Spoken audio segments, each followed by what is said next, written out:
Assalamualaikum warahmatullahi wabarakatuh. Salam sejahtera buat kalian semuanya. Selamat pagi anak-anak semuanya. Selamat bertemu lagi dengan guru IPS kalian, yaitu Bu Endang Susilowati, dalam pelajaran IPS bab 2A kelas 9 yang berjudul Perubahan Sosial Budaya. Anak-anak sekalian, bagaimana kabar kalian hari ini? Mudah-mudahan kalian semuanya dalam keadaan sehat walafiat. Amin. Anak-anak sekalian, sebelum mulai pelajaran, marilah kita berdoa bersama-sama sesuai dengan agamanya masing-masing. Berdoa mulai. Doa selesai. Anak-anak sekalian, hari ini kita akan belajar IPS bab 2A dengan judul Perubahan Sosial Budaya. Bisa kalian lihat di layar kalian ya, yaitu bab 2 Perubahan Sosial Budaya. Anak-anak sekalian, tujuan kita belajar bab ini ada 5. Yang pertama adalah kalian diminta menjelaskan pengertian perubahan sosial budaya. Ya. Yang kedua, kalian diminta mengidentifikasi perbedaan dan hubungan antara perubahan sosial dan budaya. Yang ketiga, kalian diminta mengklasifikasi bentuk-bentuk perubahan sosial budaya. Yang keempat, kalian diminta menjelaskan faktor penyebab dan faktor penghambat terjadinya perubahan sosial budaya. Dan terakhir, kalian diminta untuk mengidentifikasi dampak perubahan sosial budaya. Itu anak-anak ya, 5 tujuan pembelajaran kita pada hari ini. Lanjut ya anak-anak. Anak-anak sekalian, kita masuk pada materi yang pertama, yaitu pengertian perubahan sosial budaya. Mungkin anak-anak sudah sering membaca di internet atau membaca di buku ya, atau membaca di tempat lain mungkin, apa sih pengertian perubahan sosial dan budaya. Anak-anak sekalian, perubahan sosial budaya itu adalah perubahan yang terjadi di kehidupan masyarakat. Perubahan tadi menyangkut berbagai aspek ya, seperti mata pencaharian, budaya, struktur masyarakat, peralatan hidup, seni, dan sebagainya. Sebagai contoh anak, coba lihat gambar di layar itu. Ya, zaman dahulu orang itu kalau pergi jalan kaki. Dalam perkembangan selanjutnya, orang bisa membuat sepeda pancal, sehingga naik sepeda pancal. Dalam perkembangan selanjutnya, orang bisa membuat sepeda motor, sehingga perginya naik sepeda motor. Nah, perkembangan lebih lanjut lagi, orang pergi naik mobil. Ya, gitu ya. Itu berarti ada perubahan. Itu yang namanya perubahan sosial budaya. Paham anak-anak ya? Nah, kalau sudah paham, kita lanjutkan materi berikutnya. Nah, nomor 2 anak-anak, apa perbedaan dan hubungan perubahan sosial dan budaya? Nah, anak-anak, perubahan sosial dan perubahan budaya merupakan perubahan yang memiliki hubungan sangat erat dan tidak bisa dipisahkan karena sama-sama terjadi di kehidupan masyarakat. Lalu apa perbedaannya?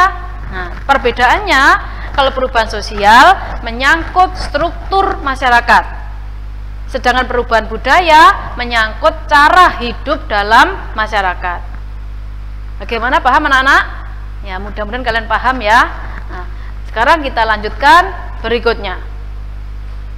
Nomor 3 ya, bentuk-bentuk perubahan sosial dan budaya ya. Apa sih anak-anak bentuknya perubahan sosial budaya itu? Nah, bentuknya dibagi menjadi 3 ya. Yang pertama adalah dilihat dari waktunya. Itu ada perubahan evolusi ya, atau perubahan yang waktunya lambat, dan perubahan revolusi atau perubahan yang waktunya cepat. Nah, sekarang kalian harus tahu yang evolusi itu contohnya apa, yang revolusi contohnya apa. Nah, sekarang kita ambil contoh yang revolusi yang cepat, yaitu contohnya perubahan dalam penemuan HP. HP anak-anak, HP yang tahun kemarin masih canggih, setahun kemudian menjadi sudah jadul. Ya, karena perkembangan dalam teknologi HP itu sangat cepat sekali atau revolusi. Ya. Ada lagi perubahan yang lambat. Misalnya anak ya, kalau kamu pergi ke suatu desa, lihat bagaimana orang menanam padi. 100 tahun yang lalu ya seperti itu menanam padi. Sekarang bagaimana ya, masih seperti itu. Kalau toh ada perubahan, hanya sedikit saja perubahannya. Itu berarti perubahannya lambat atau evolusi. Paham anak ya? Nah, sekarang yang kedua, dilihat dari pengaruhnya. Nah, dilihat dari pengaruhnya itu ada perubahan besar dan perubahan kecil. Nah, kalau perubahan besar berarti pengaruhnya sangat besar, bisa di seluruh dunia. Misalnya teknologi penemuan internet itu berpengaruh ke seluruh dunia, sehingga sangat besar itu pengaruhnya. Nah, ada lagi yang pengaruhnya kecil, contohnya mode pakaian. Ya, mode pakaian itu ada juga orang yang suka, ada juga yang tidak suka. Misalnya mode pakaian mini, ya yang suka mungkin ya orang-orang yang suka aja, yang lainnya nggak suka, sehingga pengaruhnya kecil. Itu berarti perubahan yang kecil. Ya, paham ya anak-anak? Nah, yang ketiga dilihat dari perencanaannya. Itu ada perubahan yang direncanakan dan perubahan yang tidak direncanakan. Ya, kalau direncanakan berarti sengaja diubah. Contohnya perubahan kurikulum, perubahan undang-undang, itu sengaja diubah. Ya, begitu. Tapi ada juga perubahan yang tidak direncanakan. Contohnya perubahan karena bencana alam. Ya, bencana alam itu kan hanya Tuhan yang tahu, kita tidak pernah merencanakan. Nah, perubahan yang terjadi karena bencana alam itu tidak direncanakan.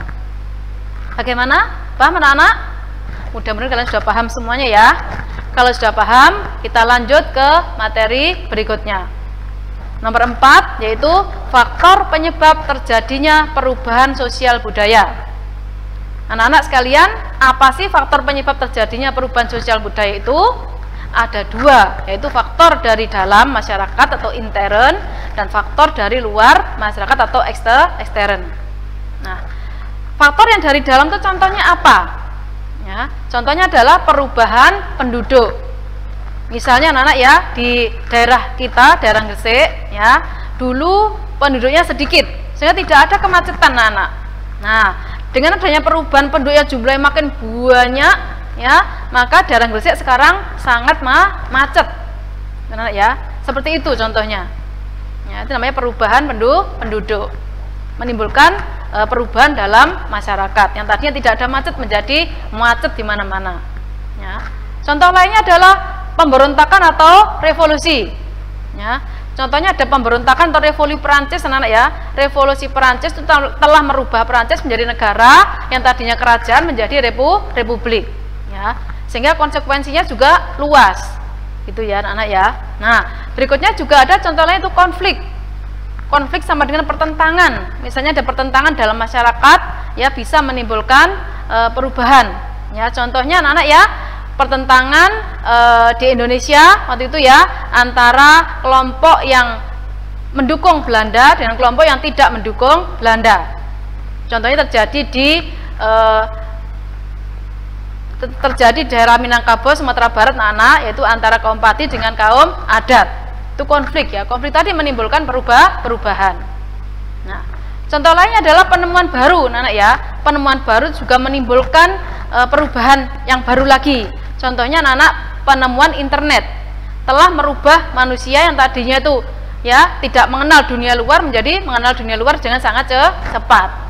Ya, paham anak ya? Nah, kalau sudah paham, sekarang berikutnya adalah faktor dari luar ya atau ekstern. Faktor dari luar ini anak-anak, contohnya adalah pengaruh budaya masyarakat luar. Ya, misalnya pengaruh dari Amerika, pengaruh Korea, pengaruh Jepang, ya, itu menimbulkan perubahan dalam masyarakat. Ya.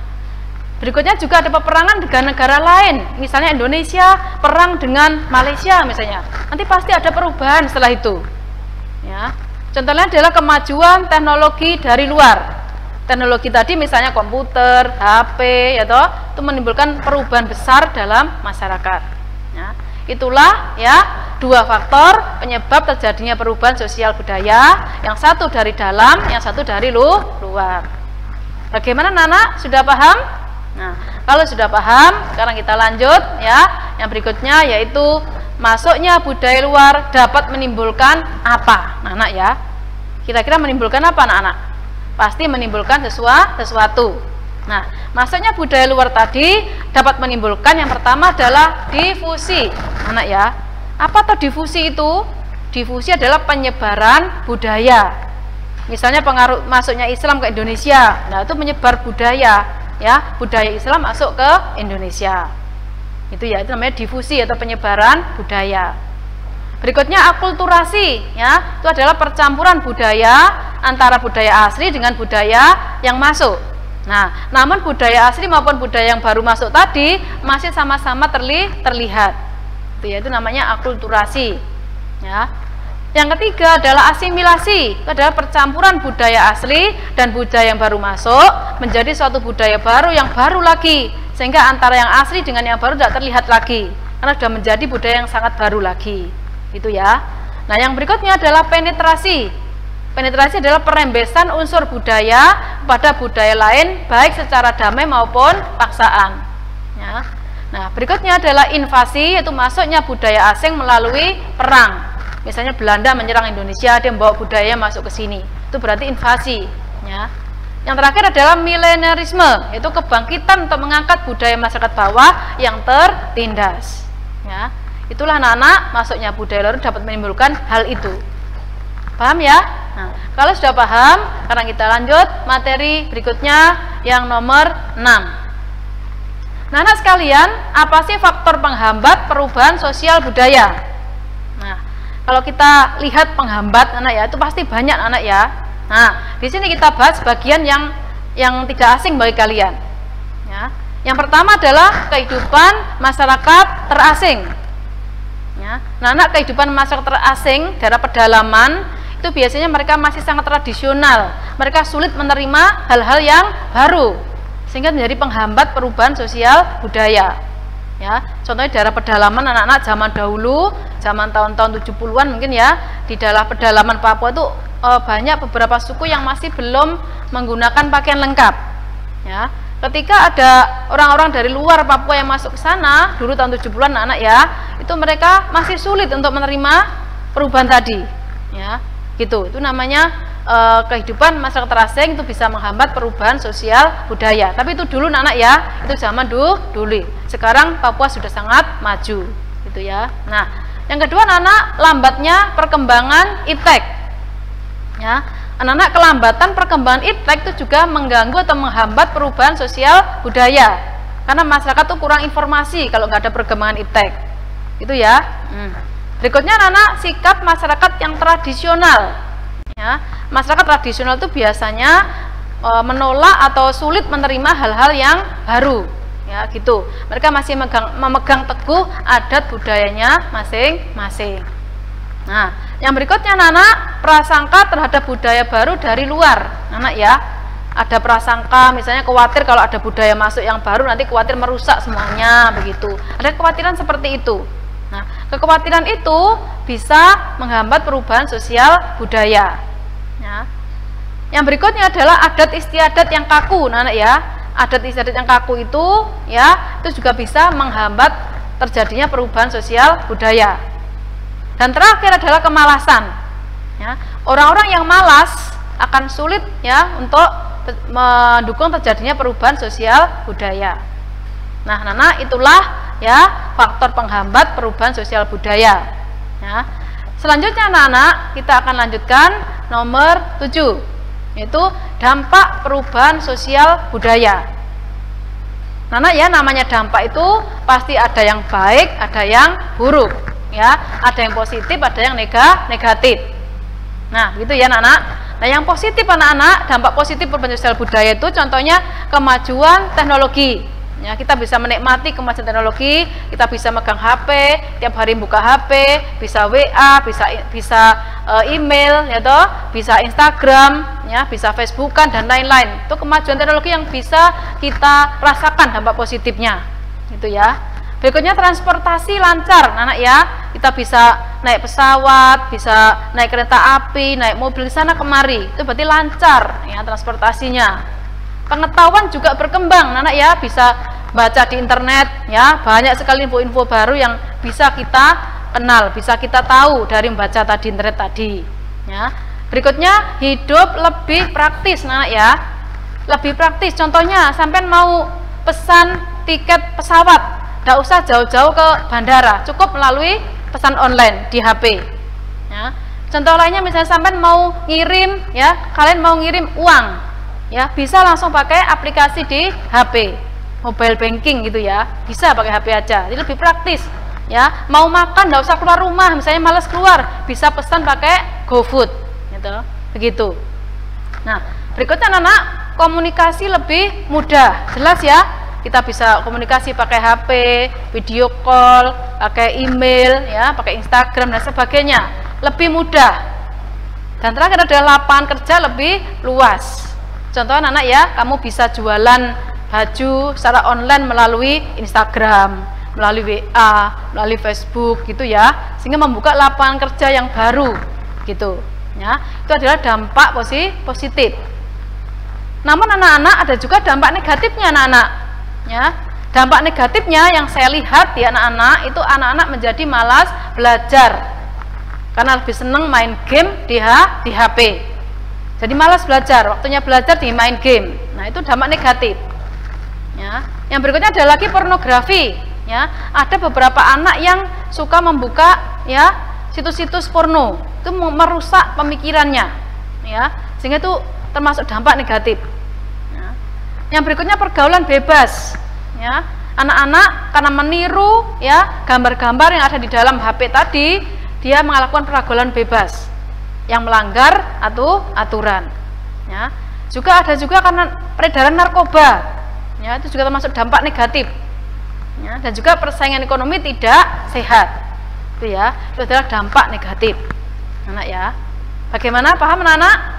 Ya, kalau sudah paham, kita lanjut materi nomor 8. Bagaimana sikap kita ya terhadap perubahan sosial budaya? Ya, kira-kira kita harus bagaimana? Nah, ya, sikap kita ada yang pertama harus waspada, selalu waspada. Ya, waspada, hati-hati. Ya, hati-hati kalau ada informasi-informasi itu jangan langsung percaya, dicek dulu kebenarannya. Benar apa tidak, penipuan atau tidak, dicek dulu, harus waspada. Ya. Yang berikutnya adalah jaga iman dan takwa. Kalau kita selalu menjaga iman dan takwa, insya Allah tidak terpengaruh hal-hal yang negatif. Ya. Berikutnya adalah mengikuti kegiatan yang positif, misalnya ikut pramuka, ikut olahraga, gitu ya, ikut karang taruna, ikut pengajian, itu positif, ya, itu bisa menghindari dampak negatif perubahan sosial budaya. Ya, berikutnya pengaruh yang baik kita terima, jangan yang jelek kita buang. Ya, kita yang meniru yang baik saja, yang jelek kita buang. Nah, itulah sikap yang harus kita kembangkan dalam menghadapi perubahan sosial budaya. Bagaimana anak-anak? Sudah paham semuanya? Mudah-mudahan sudah paham semuanya ya. Nah, anak sekalian, setelah kalian mempelajari materi perubahan sosial budaya hari ini, apa yang bisa kalian simpulkan? Kesimpulannya yaitu perubahan sosial budaya bisa terjadi di mana saja, bisa terjadi kapan saja. Dampaknya pun bisa positif dan bisa negatif. Nah, kita harus menyikapinya dengan bijak supaya terhindar dari dampak negatif. Ya, paham anak-anak ya? Nah, kalau sudah paham, sekarang bagian terakhir yaitu refleksi. Ya anak-anak, bagaimana perasaan kalian dalam belajar IPS hari ini? Ya, senang bukan? Nah, semoga kalian semuanya senang dan tetap semangat belajar IPS. Nah, anak sekalian, cukup sampai di sini pelajaran IPS pada hari ini. Semoga kalian bisa mengambil manfaat dari pelajaran ini. Ya, sekian, terima kasih. Wassalamualaikum warahmatullahi wabarakatuh.